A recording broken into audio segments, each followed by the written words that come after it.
بسم اللہ الرحمن الرحیم۔ یہ ویڈیو جو ہے وہ ہیومن رائٹ کے اوپر ہے۔ یہ جو ٹاپک ہے وہ کرنٹ افیئر کا بھی ہے اور انٹرنیشنل ریلیشن کا بھی ہے اور اسلامیات کا بھی ہے ٹاپک یہ، اور مسلم لا اینڈ جورسپروڈنس کا ہے۔ یہ جو ہے وہ ٹاپک کئی حصوں میں ہے، تو ہر میں حصے کو باری باری علیحدہ علیحدہ ویڈیو میں بیان کر رہا ہوں، اور میں ان سب کو اردو میں بیان کر رہا ہوں تاکہ جو ہے وہ ہمارے پاکستانی لوگ وہی سمجھیں جو میں سمجھانا چاہ رہا ہوں ان کو۔ تو اس کو میں سیکشن میں کس میں ڈیوائیڈ کیا ہوا ہے۔ ایک تو یہ ہے کہ یونائٹڈ اسٹیٹ میں جو ہیومن رائٹ کا جو پہلی دفعہ بل منظور ہوا تھا وہ کیا ہے، پھر اس کے بعد UDHR United declaration of human rights جو UN نے 1948 میں کیا تھا وہ کیا کہتا ہے، اس کے بعد جو ہے وہ اسلام کے ہیومن رائٹ کیا ہے، اس کے بعد جو ہے وہ یورپین ہیومن رائٹ کیا ہے، European convention for the human right 1950 وہ کیا کہتے ہیں اس کے بارے میں، اس کے بعد جو ہے وہ فرانس کی ہیومن رائٹ کیا کہتے ہیں۔ ان سب کو میں باری باری جو ہے وہ علیحدہ علیحدہ ڈسکس کروں گا تاکہ جو ہے وہ علیحدہ علیحدہ سے اس کو آسانی سے سمجھا جا سکے۔ تو سب سے پہلے تو یہ دیکھتے ہیں کہ ہم رائٹ حق کہتے کس کو ہیں۔ تو امریکہ کے ہی ایک شخص ہیں، انہوں نے کہا کہ حق کی ڈیفینیشن انہوں نے یہ کی کہ ہر وہ جائز دعویٰ جو کسی فرد یا کسی گروہ کی طرف سے کیا گیا ہو، ایک جائز دعویٰ جو کہ کسی فرد یا گروہ کی طرف سے کیا گیا ہو، اس کو جو ہے وہ حق کہتے ہیں۔ اب جو ہے وہ امریکہ کا جو فلیگ ہے وہ کیا کہتا ہے۔ امریکہ کے فلیگ میں اگر ہم دیکھیں تو اس کے اندر 13 سٹرپس ہیں، وہ اس کی جو ہے وہ 13 کالونیل سٹیٹس کو ظاہر کرتی ہیں جس وقت انہوں نے برٹش سے آزادی نہیں لی تھی۔ تو جس وقت انہوں نے آزادی لی تو اس کے بعد جو ہے وہ یونائٹڈ اسٹیٹس بنا اور اس کی 50 سٹیٹس ہوگی، اور امریکہ کے جو فلیگ میں جو سٹار بنے ہوئے ہیں وہ بھی اس کی 50 سٹیٹس کو شو کرتے ہیں۔ پہلے جو ہے وہ 5 سٹار ہیں، پھر اس کے بعد 4، پھر 5، پھر 4، یہ سیریز کر کے 50 بنے ہوئے ہیں۔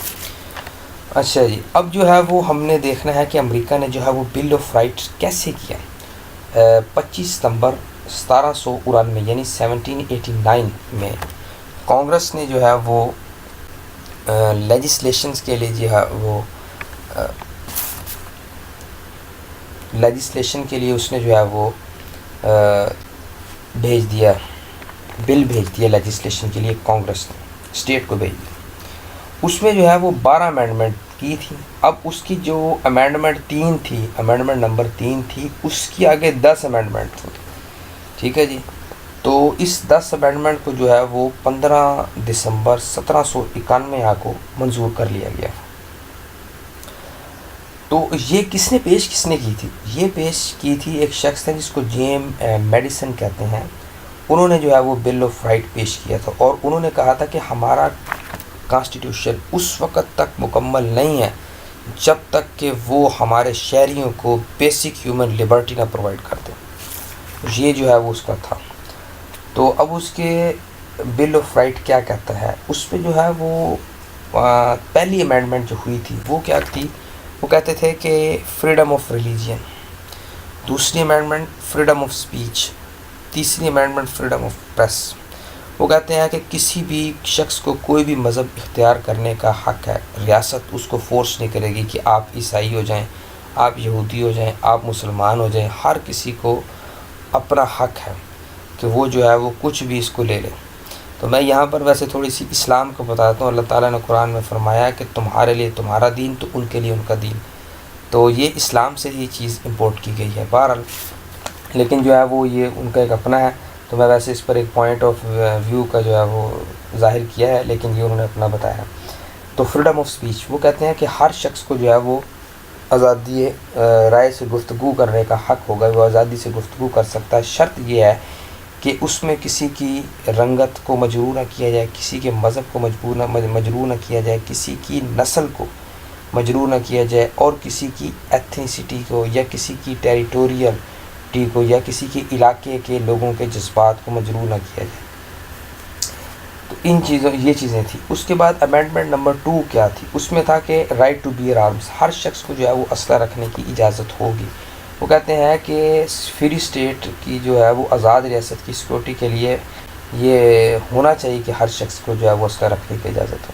اس کے بعد امینڈمنٹ 3 کیا کی گئی تھی؟ امینڈمنٹ 3 تھی ہاؤسنگ آف سولجرس، فوجیوں کی رہائش کا۔ وہ کہتے ہیں کہ جنگ کے دنوں میں اور امن کے دنوں میں کسی فوجی کو یہ حق حاصل نہیں ہوگا کہ وہ کسی کے گھر میں پناہ لے، اس جو ہے وہ مالک کی مرضی کے بغیر اس کو اجازت نہیں ہوگی۔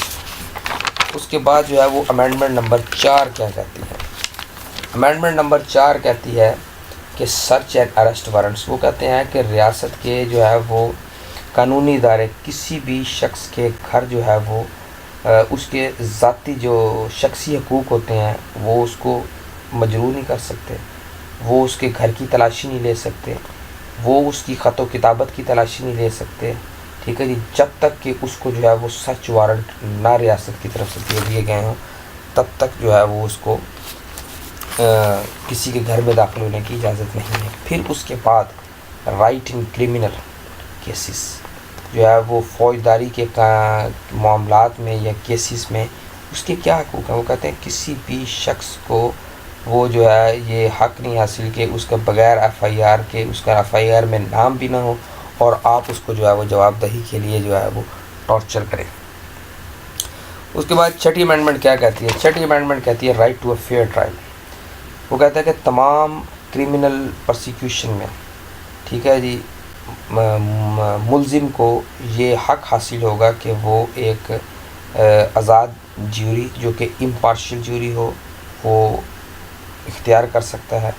پھر اس کو سپیڈی ٹرائل کا بھی حق ہے۔ میں آپ کو جو ہے وہ 2 لفظوں کے درمیان فرق بتاؤں، وہ یہ ہے کہ ایک لفظ ہوتا ہے اس کو کہتے ہیں ہم کہ ملزم ہے اور ایک ہے مجرم۔ ملزم وہ ہوتا ہے کہ جب کسی شخص کا جو ہے وہ ایف آئی آر میں نام آ جائے تو اس کو ہم ملزم کہتے ہیں، لیکن اس پر جرم ثابت نہ ہو جائے۔ جس وقت اس پر جرم ثابت ہو جائے تو وہ ملزم نہیں ہوتا، پھر وہ مجرم ہو جاتا ہے۔ اس کا ایف آئی آر کے نام کے بعد اگر اس کے ایف آئی آر میں نام سچا اور اس پر جرم ثابت ہو گیا تو وہ مجرم ہو جاتا ہے۔ پھر 7th امینڈمنٹ کیا تھی؟ 7th امینڈمنٹ یہ تھی کہ رائٹ ان سول کیسز۔ وہ کہتے ہیں کہ کوئی بھی شخص اگر کسی جو ہے وہ دیوانی معاملات میں، سول کیسز کو دیوانی معاملات کہتے ہیں، کہتا ہے کہ دیوانی معاملات میں آپس میں لڑ پڑتے ہیں یا کسی پراپرٹی میں، تو وہ کہتے ہیں کہ اگر اس لڑائی کی مالیت یا اس پراپرٹی کی یا کوئی پیسے کا کوئی جھگڑا تو اگر اس کی $20 یا اس سے زائد ہے تو جو ہے وہ اس کا معاملہ جو ہے وہ کیس میں سنا جائے گا، اس سے کم نہیں۔ 8th امینڈمنٹ کیا چیز ہے؟ وہ کہتے ہیں بیلز، فائنز اینڈ پنشمنٹ۔ کہتے ہیں کہ کسی کو excessive bail shall not be record, کسی کو جو ہے وہ زائد ضمانتیں نہیں دی جا سکتی، ٹھیک ہے جی، نہ کسی شخص پہ جو ہے وہ اضافی جرمانہ عائد کیا جائے گا اور نہ ہی کسی شخص کو جو ہے وہ ظالمانہ سزا دی جائے گی، قانون سے ہٹ کے جو اس کی بنتی نہ ہو تو اس پر نہیں امپوز کی جائے گی۔ اس کے بعد جو ہے وہ 9th امینڈمنٹ کیا ہے؟ 9th امینڈمنٹ کہتی ہے کہ right retained by the people, یعنی لوگوں کے حقوق کا برقرار رکھا جائے گا، لوگوں کے حقوق کو برقرار رکھا جائے گا۔ وہ کہتے ہیں کہ اس ملک کے اندر، یونائٹڈ اسٹیٹ کے اندر کسی قسم کی قانون سازی نہیں کی جائے گی جس سے دوسروں کے حقوق کی ہتک ہوتی ہو یا ڈسپیریج ہو وہ، ٹھیک ہے جی۔ اور اس کے بعد 10th امینڈمنٹ کیا کہتی ہے؟ وہ کہتی ہے کہ power retained by the state and the people, اقتدار جو ہے وہ ریاست اور لوگوں کے درمیان ہوگا۔ تو یہ امریکہ کے جو ہے وہ حقوق تھے جو کہ جو ہے انہوں نے 1791 کے اندر جس کو ریٹیفائڈ کر دیا تھا، اس کی توثیق کرتی تھی۔ اس سے پہلے جو ہے وہ اس ملک کے اندر، یونائٹڈ اسٹیٹ آف امریکہ کے اندر حقوق کا کوئی تصور نہیں تھا۔ وہ لوگ جو ہے وہ ایک غلامی کی زندگی گزار رہے تھے۔ پھر اس کے بعد جو ہے وہ ایک شخص تھے ان کے اندر، جارج میسن، انہوں نے جو ہے وہ پہلی بار جو ہے وہ کہا کہ تمام انسان آزاد پیدا ہوئے ہیں اور غلامی کا تصور نہیں، اور باقاعدہ غلامی کا، سلیوری کا قانون جو ہے وہ مکمل طور پر جو ہے وہ ابراہم لنکن کے دور میں ختم ہوا تھا۔ تو یہ جو ہے وہ امریکہ کے بل آف رائٹ تھے۔ ویڈیو دیکھنے کا شکریہ، اللہ حافظ، اس کو لائک کیجیے گا۔